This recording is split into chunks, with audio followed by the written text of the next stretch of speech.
पुस्तक का नाम हारिए ना हिम्मत।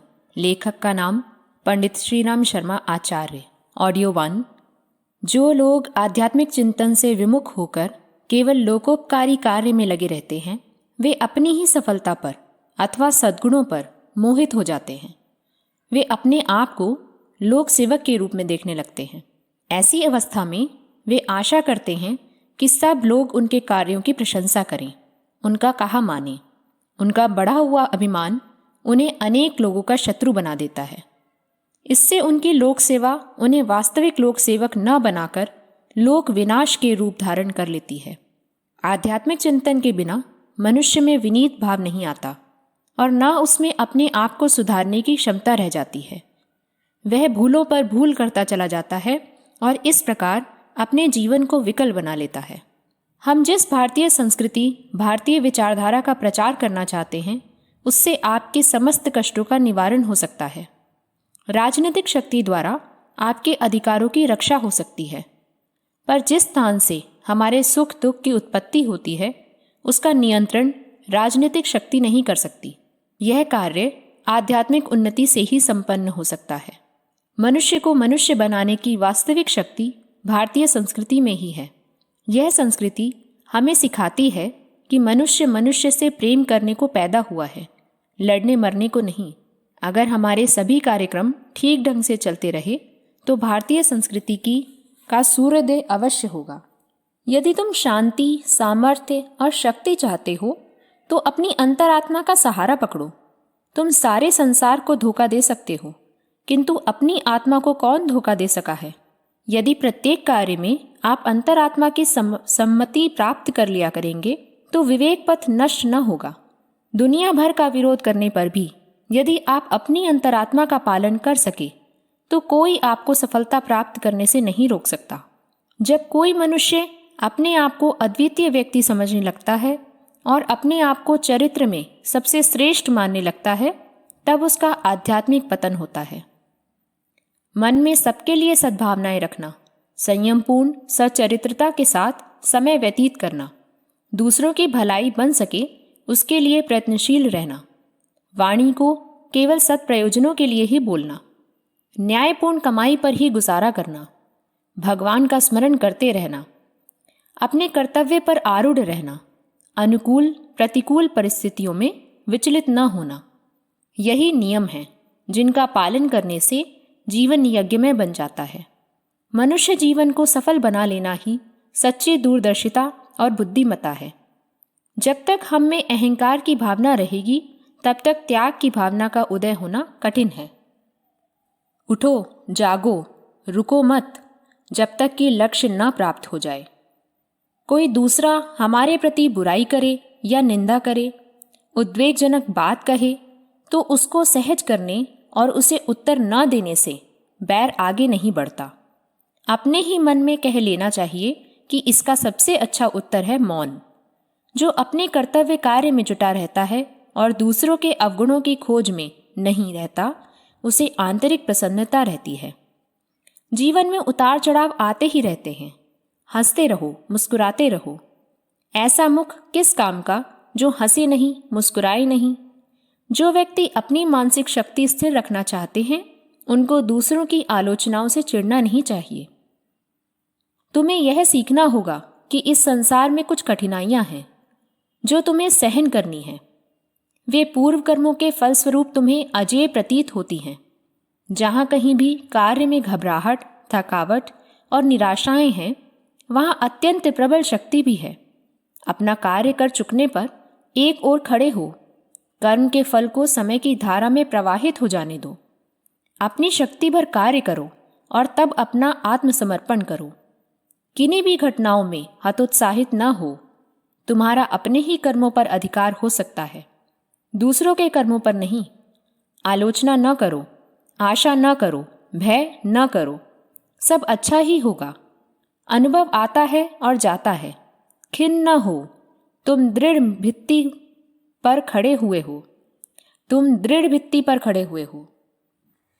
साक्षात्कार संपन्न पुरुष न तो दूसरों को दोष लगाता है और न अपने को अधिक शक्तिमान वस्तुओं से आच्छादित होने के कारण वह स्थितियों की अवहेलना करता है। अहंकार से उतना ही सावधान रहो जितना एक पागल कुत्ते से। जैसे तुम विष या विषधर सर्प को नहीं छूते, उसी प्रकार सिद्धियों से अलग रहो और उन लोगों से भी जो इनका प्रतिवाद करते हैं। अपने मन और हृदय की संपूर्ण क्रियाओं को ईश्वर की ओर संचारित करो। दूसरों का विश्वास तुम्हें अधिकाधिक असहाय और दुखी बनाएगा। मार्गदर्शन के लिए अपनी ही ओर देखो, दूसरों की ओर नहीं। तुम्हारी सत्यता तुम्हें दृढ़ बनाएगी, तुम्हारी दृढ़ता तुम्हें लक्ष्य तक ले जाएगी। जो कुछ हो होने दो, तुम्हारे बारे में जो कहा जाए उसे कहने दो। तुम्हें ये सब बातें मृग तृष्णा के जल के समान आसार लगनी चाहिए। यदि तुमने संसार का सच्चा त्याग किया है तो इन बातों में तुम्हें कैसे कष्ट पहुंच सकता है। अपने आप की समालोचना में कुछ भी कसर मत रखना, तभी वास्तविक उन्नति होगी। प्रत्येक क्षण और अवसर का लाभ उठाओ। मार्ग लंबा है, समय वेग से निकला जा रहा है। अपने संपूर्ण आत्मबल के साथ कार्य में लग जाओ, लक्ष्य तक पहुंचोगे। किसी बात के लिए भी अपने को क्षुब्ध न करो। मनुष्य में नहीं, ईश्वर में विश्वास करो। वह तुम्हें रास्ता दिखाएगा और सन्मार्ग सुझाएगा। सहिष्णुता का अभ्यास करो। अपने उत्तरदायित्व को समझो। किसी के दोषों को देखने और उन पर टीका टिप्पणी करने के पहले अपने बड़े बड़े दोषों का अन्वेषण करो। यदि अपनी वाणी का नियंत्रण नहीं कर सकते तो उसे दूसरों के प्रतिकूल नहीं बल्कि अपने प्रतिकूल उपदेश करने दो। सबसे पहले अपने घर को नियमित बनाओ, क्योंकि बिना आचरण के आत्मानुभव नहीं हो सकता। नम्रता, सरलता, साधुता, सहिष्णुता, ये सब आत्मानुभव के प्रधान अंग हैं। दूसरे तुम्हारे साथ क्या करते हैं इसकी चिंता न करो। आत्मोन्नति में तत्पर रहो। यदि यह तथ्य समझ लिया तो एक बड़े रहस्य को पा लिया। तुम्हें अपने मन को सदा कार्य में लगाए रहना होगा। इसे बेकार न रहने दो। जीवन को गंभीरता के साथ बिताओ। तुम्हारे सामने आत्मोन्नति का महान कार्य है और पास में समय थोड़ा है। यदि अपने को असावधानी के साथ भटकने दोगे तो तुम्हें शोक करना होगा और इससे भी बुरी स्थिति को प्राप्त होगे। धैर्य और आशा रखो तो शीघ्र ही जीवन की समस्त स्थिति का सामना करने की योग्यता तुम में आ जाएगी। अपने बल पर खड़े हो। यदि आवश्यक हो तो समस्त संसार को चुनौती दे दो। परिणाम में तुम्हारी हानि नहीं हो सकती। तुम केवल सबसे महान से संतुष्ट रहो। दूसरे भौतिक धन की खोज करते हैं और तुम अंतःकरण के धन को ढूंढो। महान व्यक्ति सदैव अकेले चले हैं और इस अकेलेपन के कारण ही दूर तक चले हैं। अकेले व्यक्तियों ने अपने सहारे ही संसार के महानतम कार्य संपन्न किए हैं। उन्हें एकमात्र अपनी ही प्रेरणा प्राप्त हुई है। वे अपनी ही आंतरिक सुख से सदैव प्रफुल्लित रहे हैं। दूसरे से दुख मिटाने की उन्होंने कभी आशा न रखी। निज वृत्तियों में ही उन्होंने सहारा देखा। अकेलापन जीवन का परम सत्य है, किंतु अकेलेपन से घबराना, जी तोड़ना, कर्तव्य पथ से हतोत्साहित या निराश होना सबसे बड़ा पाप है। अकेलापन आपके निजी आंतरिक प्रदेश में छिपी हुई महान शक्तियों को विकसित करने का साधन है। अपने ऊपर आश्रित रहने से आप अपनी उच्चतम शक्तियों को खोज निकालते हैं। जिस दिन तुम्हें अपने हाथ पैर और दिल पर भरोसा हो जाएगा, उसी दिन तुम्हारी अंतरात्मा कहेगी कि बाधाओं को कुचलकर तू अकेला चल, अकेला। जिन व्यक्तियों पर तुमने आशा के विशाल महल बना रखे हैं, वे कल्पना के व्योम में विहार करने के समान हैं। अस्थिर, सारहीन, खोखले हैं। अपनी आशा को दूसरों में संश्लिष्ट कर देना, स्वयं अपनी मौलिकता का ह्रास कर अपने साहस को पंगु कर देना है। जो व्यक्ति दूसरों की सहायता पर जीवन यात्रा करता है, वह शीघ्र अकेला रह जाता है। दूसरों को अपने जीवन का संचालन बना देना ऐसा ही है जैसा अपनी नौका को ऐसे प्रवाह में डाल देना जिसके अंत का आपको कोई ज्ञान नहीं। प्रेम ही एक ऐसी महान शक्ति है जो प्रत्येक दिशा में जीवन को आगे बढ़ाने में सहायक होती है। बिना प्रेम के किसी के विचारों में परिवर्तन नहीं लाया जा सकता। विचार तर्क वितर्क की सृष्टि नहीं है। विचारना तथा विश्वास बहुकाल के सत्संग से बनते हैं।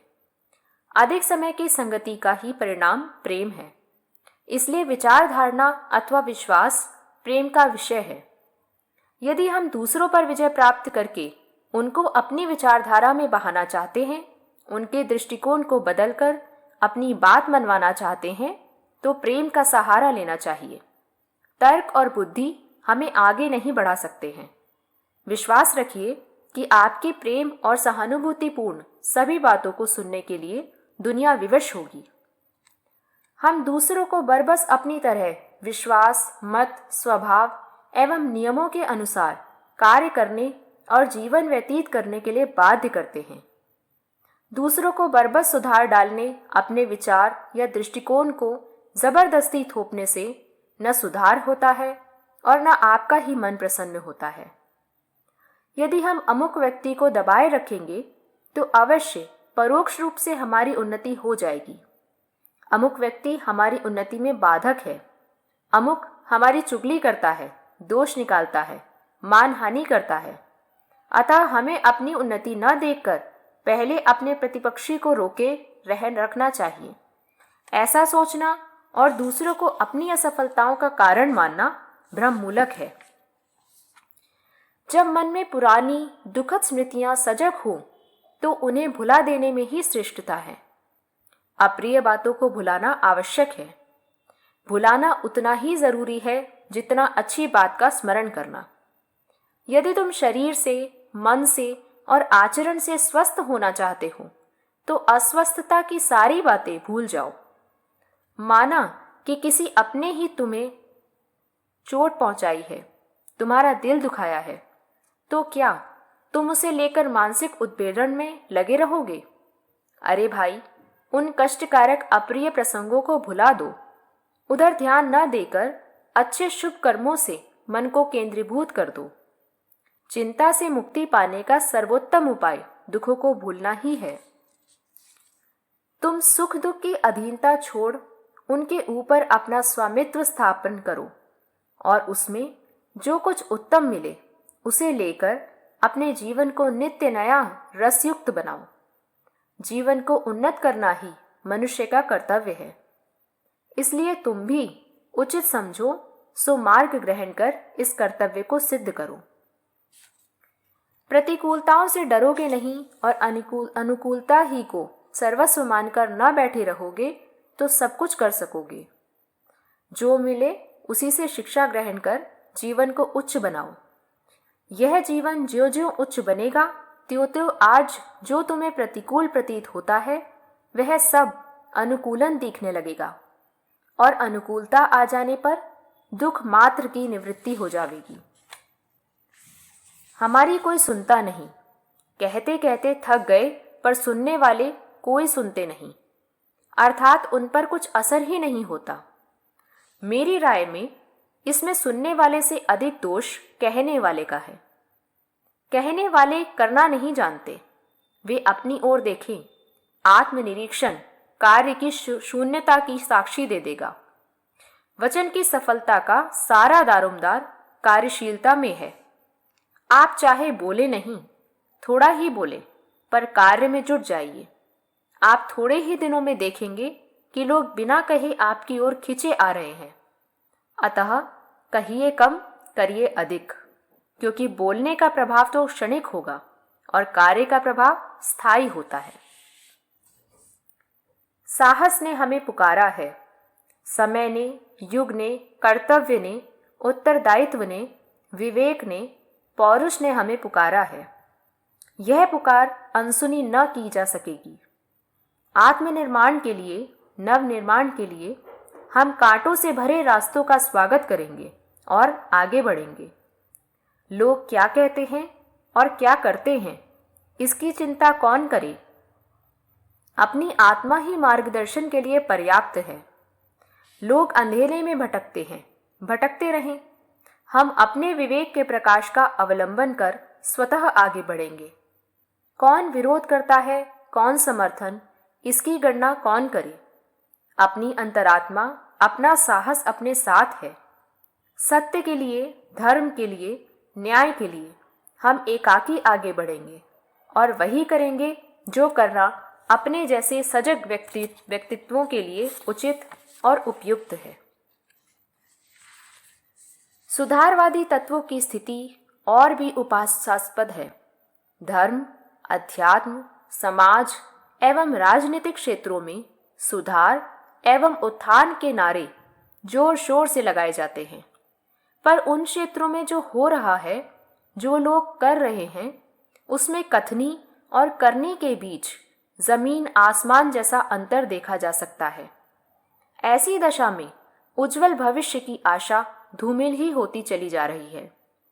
क्या हम सब ऐसे ही समय की प्रतीक्षा में ऐसे ही हाथ पर हाथ रखकर बैठे रहें, अपने को असहाय, असमर्थ अनुभव करते रहें और स्थिति बदलने के लिए किसी दूसरे पर आशा लगाए बैठे रहें? मानवीय पुरुषार्थ कहता है ऐसा नहीं होना चाहिए। लोभों के झोंकों, मोहों के झोंके, नामवारी के झोंके, यश के झोंके, दबाव के झोंके ऐसे हैं कि आदमी को लंबी राह पर चलने के लिए मजबूर कर देते हैं और कहां से कहां घसीट ले जाते हैं।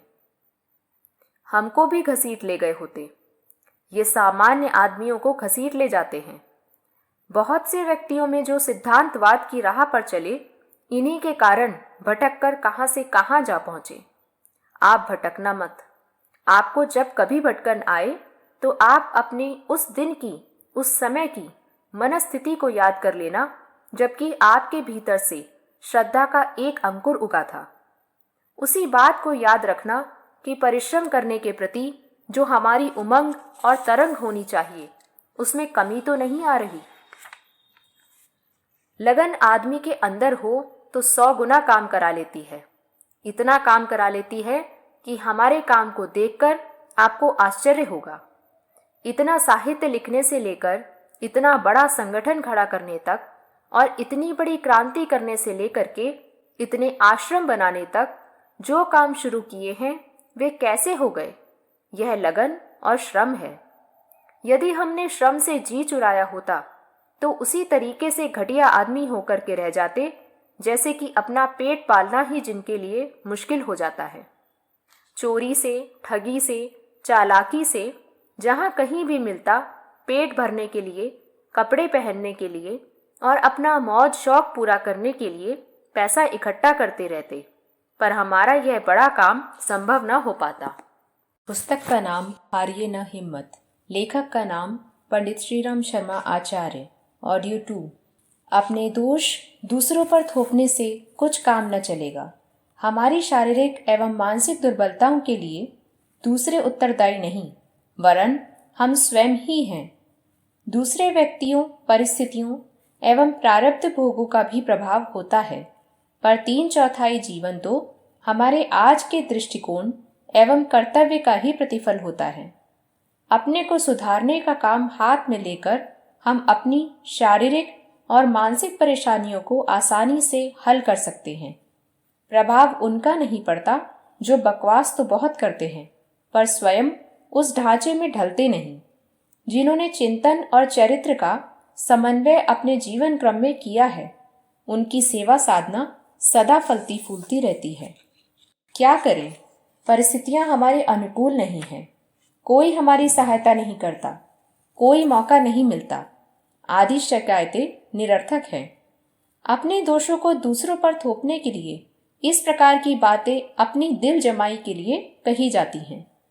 लोग कभी प्रारब्ध को मानते हैं, कभी देवी देवताओं के सामने नाक रगड़ते हैं।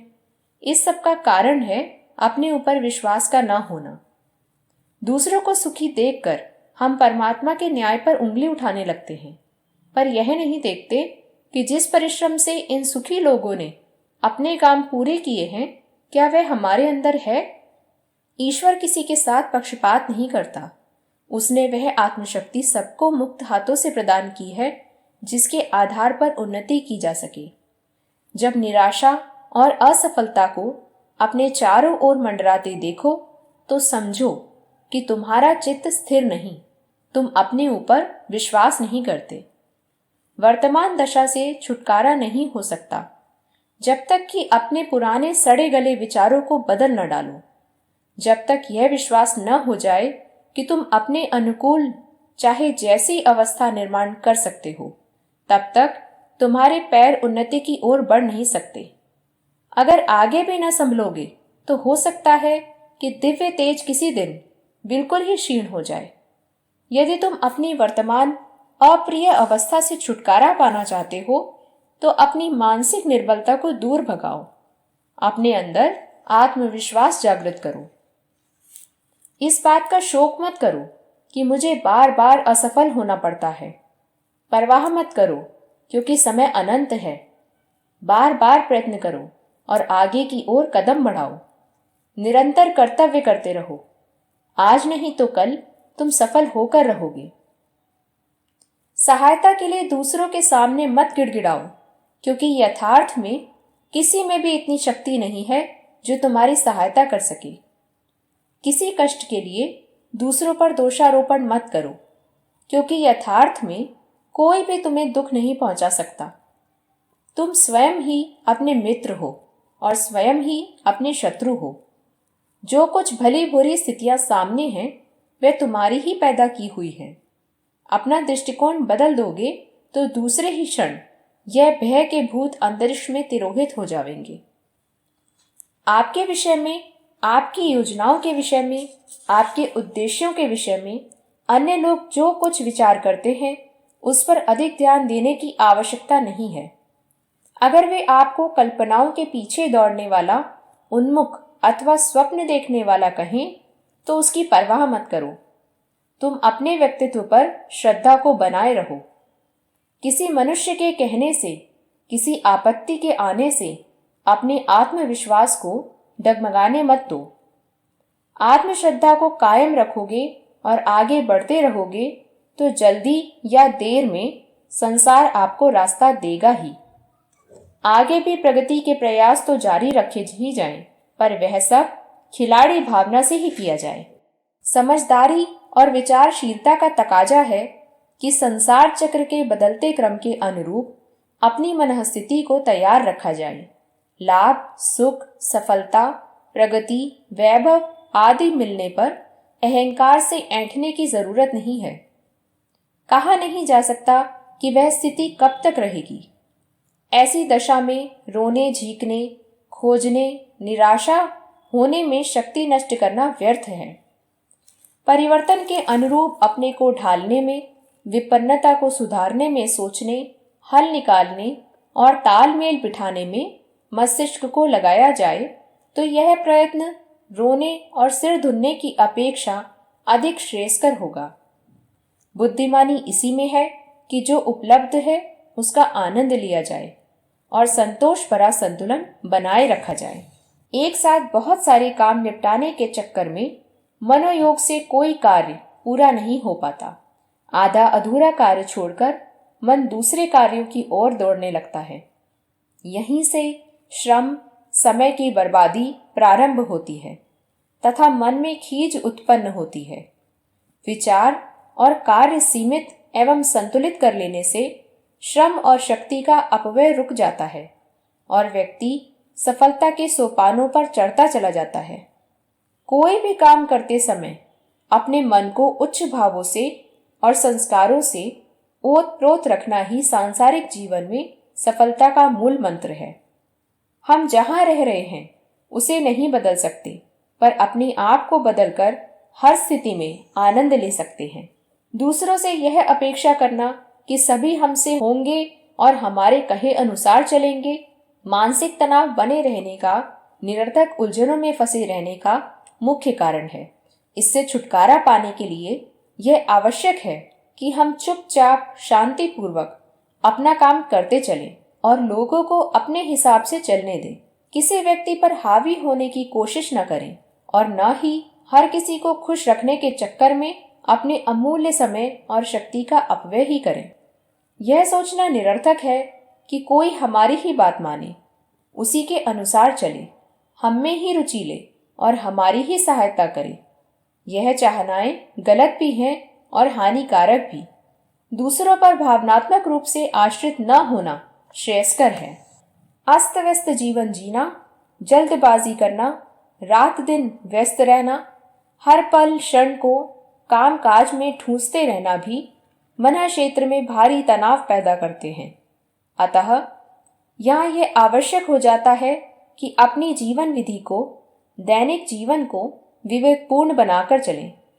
ईमानदारी, संयमशीलता, सज्जनता, नियमितता, सुव्यवस्था से भरा पूरा हल्का फुल्का जीवन जीने से ही मन शक्ति का सदुपयोग होता है और ईश्वर प्रदत्त क्षमता से समुचित लाभ उठा सकने का सुयोग बनता है।